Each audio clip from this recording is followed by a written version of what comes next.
Pythagoras Theorem. Pythagoras Theorem can be used to calculate the length of the third side of a right-angled triangle when we already have the lengths of the other two sides. The longest side in a right-angled triangle is called the hypotenuse, and the hypotenuse is always opposite the right angle. So let's have a look at our right-angled triangle shown. We can see the right angle in the bottom right-hand corner, and the hypotenuse is always opposite the right angle. So what does Pythagoras theorem state? It states that in a right-angled triangle, the square of the hypotenuse is equal to the sum of the squares of the other two sides. Okay, let's label the sides of our triangle and see Pythagoras theorem in action. So let's call the hypotenuse side A, we'll call the other sides B and C. Then Pythagoras theorem states, in a mathematical sense, A squared is equal to B squared plus C squared. In a right-angled triangle, the square of the hypotenuse, A squared, is equal to the sum of the squares of the other two sides, B squared plus C squared. Okay, let's have a look at an example of Pythagoras theorem in action. So in the triangle that we're showing here on the left-hand side, we have A as the hypotenuse and the other two sides are 3 and 4. So we want to find the length of side A. So A squared equals B squared plus C squared. This is equal to 3 squared plus 4 squared, which is equal to 9 plus 16. So A squared equals 25. Now to get A on its own, we take the square root of both sides, and this gives us A is equal to root 25. And as we know, root of 25 is 5. So A is equal to 5. In our next example, we're also asked to find the hypotenuse. So again, x squared is equal to 12 squared plus 5 squared. This is equal to 144 plus 25, which gives us 169. Taking the square root of 169, we have x is equal to 13.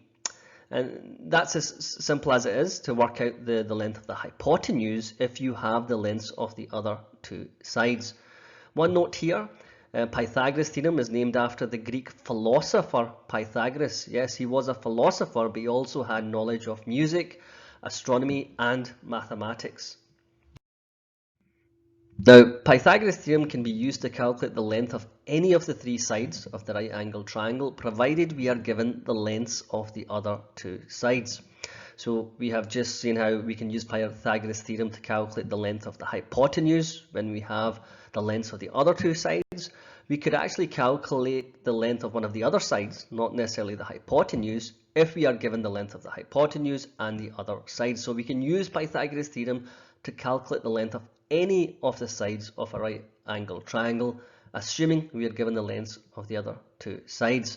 Now, how do we do this? Well, we can calculate the length of one of the shorter sides by rearranging our formula.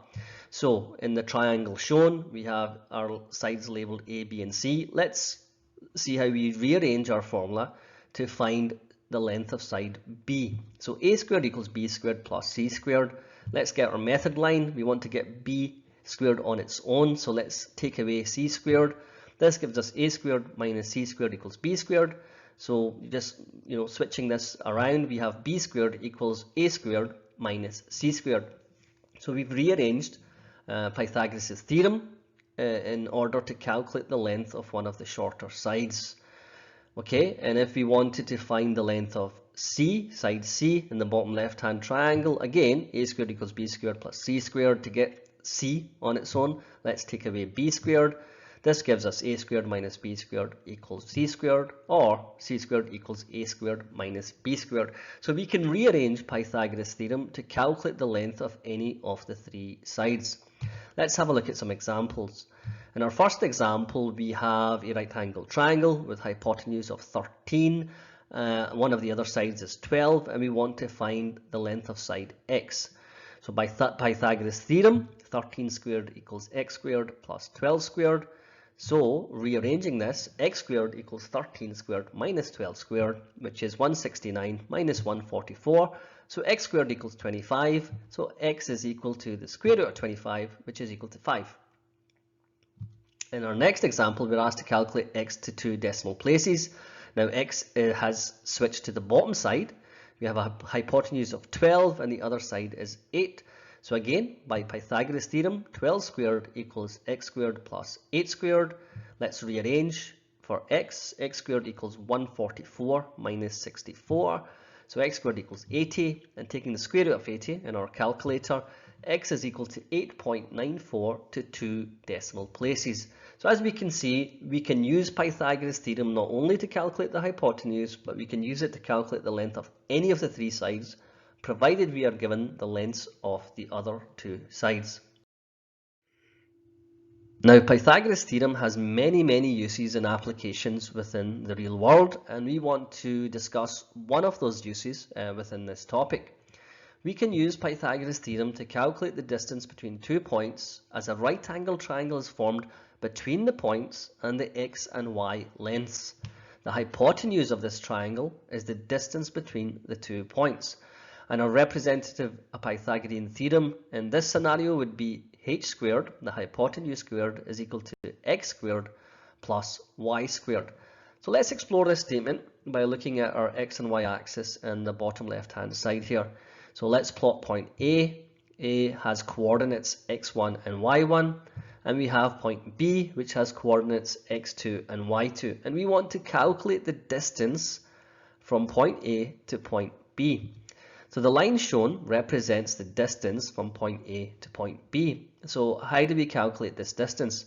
Okay, to get from point A to point B, we need to move x units to the right, and then we need to move y units up the way. And this, as you can see, forms a right angle triangle with x and y as the other two sides, and the distance from point A to B as our hypotenuse.